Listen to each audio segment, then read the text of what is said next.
Alright, welcome to episode 26 of What If Civilization Started Over. The main event in the last video occurred over here in the Ural sort of area of our world, with the Central Asian country declaring war on our lovely random greenish country up here. They done literally nothing, but yeah, now they got invaded, and we also had the releasing of this pink country again, even though these two guys had some of their territory, but oh well.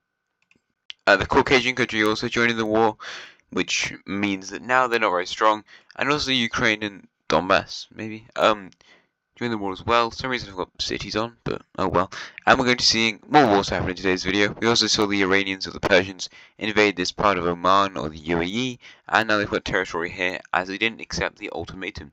Let's head over to, our top 10, because, yeah. Caucasia is in 9th. 9th is not a good spot, also it's 1300, so that's funny.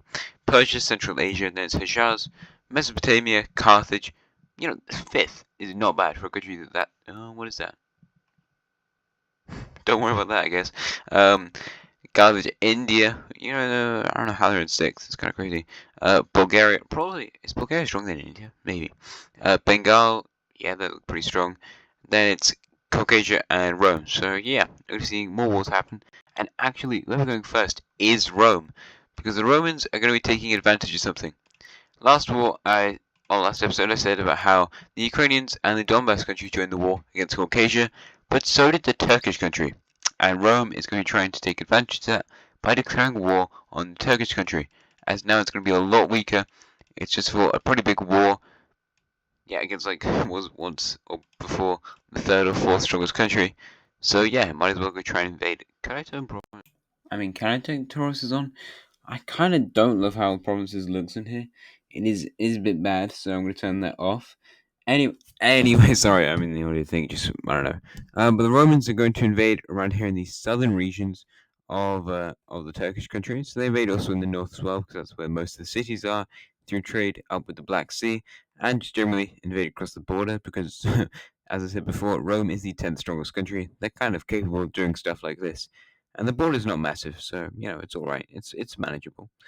Anyway, so they invade towards this city in the south. Not really sure who owns it, but it doesn't matter. The Mesopotamians might own it. I don't know. There's a few cities in the central part, and there's 2 in the north, one of which being the capital city, so you kind of want that one. The Turkish country is going to attempt to try and make a push towards this lake, which is successful, but it's not like a major victory. They don't take any cities back or anything. And yeah, the Romans are just going to return that by taking another city in the center and going and taking another one in the north. They managed to close off the troops down by the lake, taking that sort of platoon over, I guess. Platoon? What?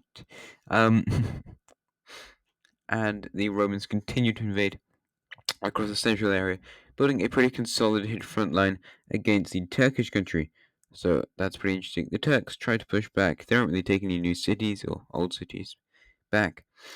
However, they give it a go. The Romans are going to continue to push in the north until they finally get to the outskirts of the Turkish capital city. But yeah, we're going to see some help from various countries. I might be panning towards them, as 2 countries want a bit of revenge against Rome. They've been hurt by them in the past. The Greeks got their religion pretty much destroyed by the Romans, except for some random island. And the Bulgarians, although they do recognize that Rome has done some pretty good stuff for them, Rome also invaded you in episode 3 or 4 or something. So yeah, you might kind of be responsible as just religion. What that looks like, I guess. But kind of responsible for your country disappearing for a while. Although they did help your economy a bit, and they helped you to grow into the 8th strongest country. I think Bulgaria is now. They might even have surpassed India, which would be kind of crazy. Yeah, Rome definitely helped you with that, but they weren't the only help. There's other things like your country naturally being a strong country. So what the Bulgarians are going to do is invade across the Bosphorus Strait, Bosphorus, whatever that's called. I don't know. They also make invasion around the Sea of Marmara. That's one called. And they take the western side of Constantinople. They take that one city over there. Don't know what it's called. Just some other city, and lots of the other stuff around the Sea of Marmara. How they don't manage to take the eastern Turkish side of Constantinople. Alright, pretty good major victory. They landed in Anatolia, and the Greeks are now going to lead their own invasion into the Anatolian country, going from Rhode Island, taking a few areas around the southwestern area, taking a major city, and they move up, capturing another one, make a few naval landings on some other island or another peninsula, and take another city with help from the Libyans, who finally arrive from their capital city.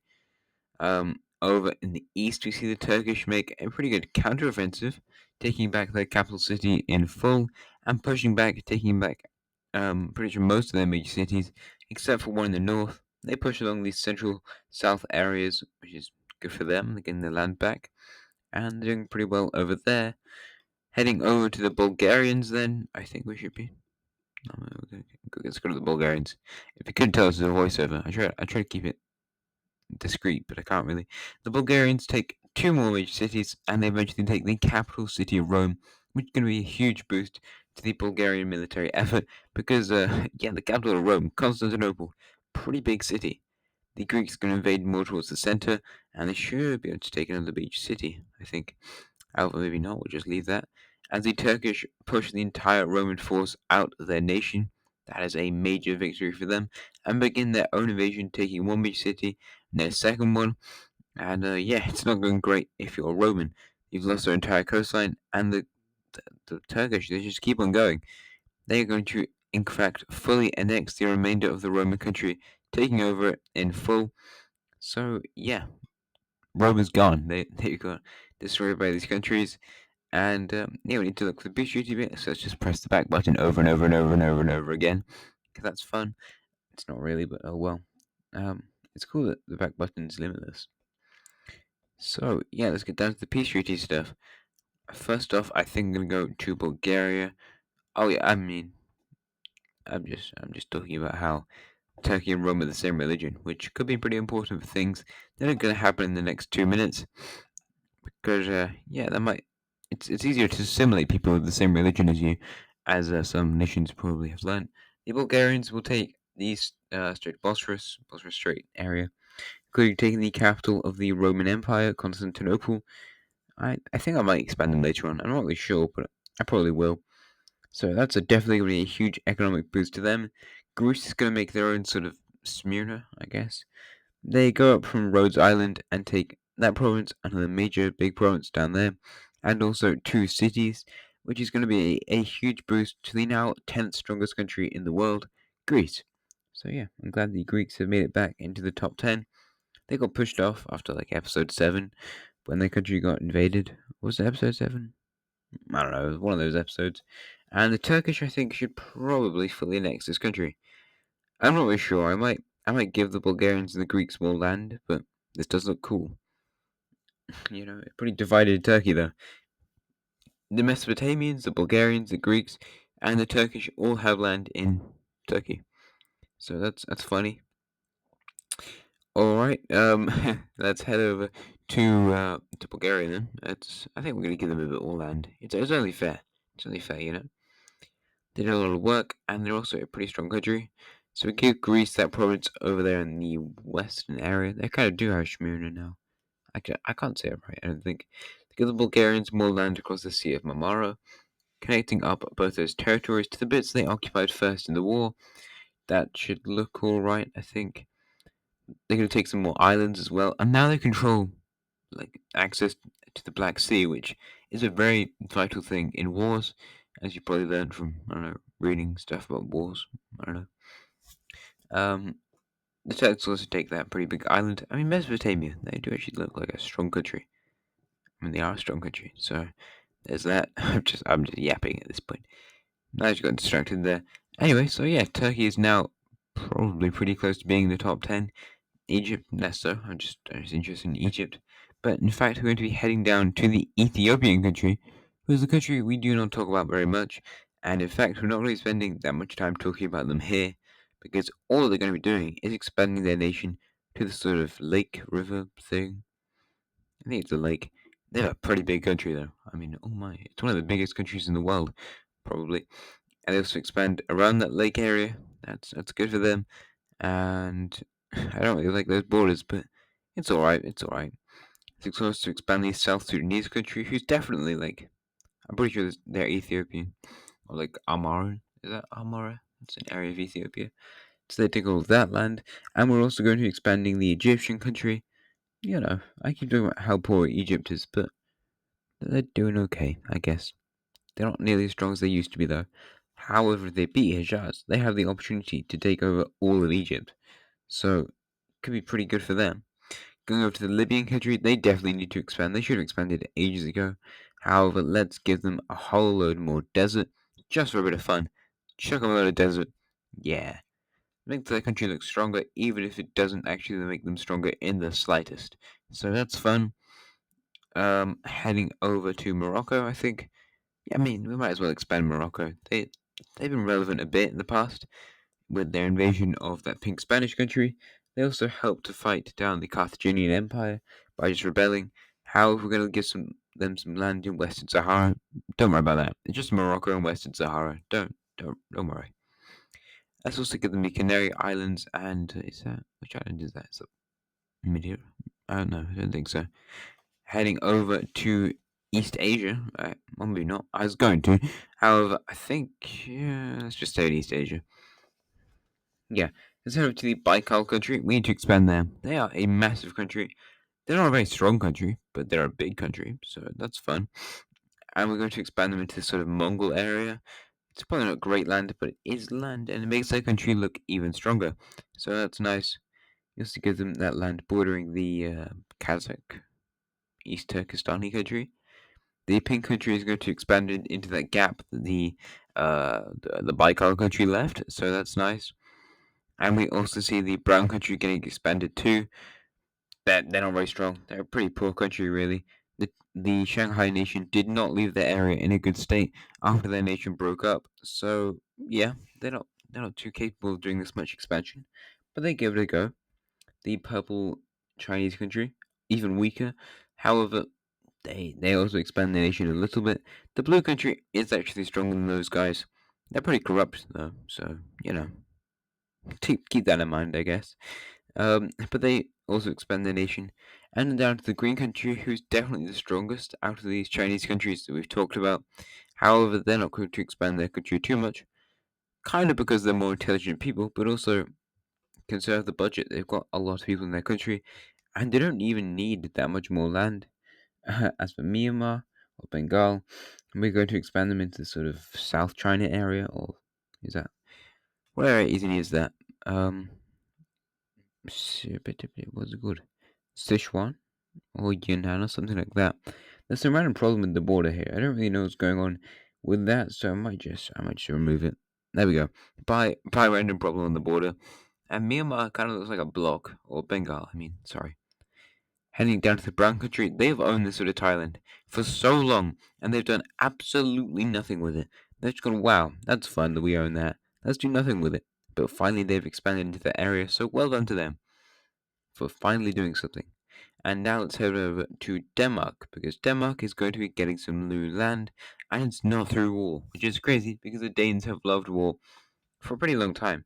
In fact, they're going to be going over to Scotland, and what they're going to be doing is purchasing the Faroe and Orkney Islands because they wish to do more exploration into the North Sea, Norwegian Sea area. Scotland's alright with this. We're just going to wipe off some of those French remains from Scotland. And yeah, the Danes are going to do some exploration further north. And what do they find? Well, they find, of course, the island of Iceland. So the Danes make their own colony here on Iceland. Yeah, I'm not sure how much of Iceland to actually give to the Danes. Do we give them all of the island or not? Probably not. I mean, surely not. I kind of want to though. I mean, next episode we'll just give it all to them. So I might do that, or I might just split it. I mean, I don't know what to do. I mean, them taking over the entire island of Iceland in one episode is kind of crazy. The Danes definitely should be on the top 10. I keep forgetting about them whenever I talk about countries who are near the top 10. They're strong as hell. I mean, not like that strong, but like they're definitely up there. Um, yeah, I don't know why they're not on the top 10. So, in fact, I'm just going to be splitting off this bit. They haven't actually colonized their territory. They've just explored it, not colonized it. But yeah, we're going to go to the Baltics now, as we look down at Latvia, what's happening in Latvia? Well, the Estonian country just collapsed. Their economy just went kaput and kaputski. And yet they have united to form a greater Latvian empire, which was also in my shorts. You should watch my shorts, all of them. Just it takes not that long. You can just like skip the end. I don't know, watch it. Yeah, you'll probably enjoy it. So yeah, big Latvia country and the strengthening of the Druidic bloc in Eastern Europe. Pretty cool. Don't know how many countries are actually in that. It's like 6 or 7, maybe 8 actually, with the addition of the Lapland country. So that's fun. H HPE. Don't worry about that. I'm sure they won't be fighting a massive war pretty soon, because of differing views on international, well, not internationalism, but trade between these two areas and how they should work with other countries that surround them. Yeah, I'm sure it'll be great. I don't know why I'm looking at Italy. Not really sure on that.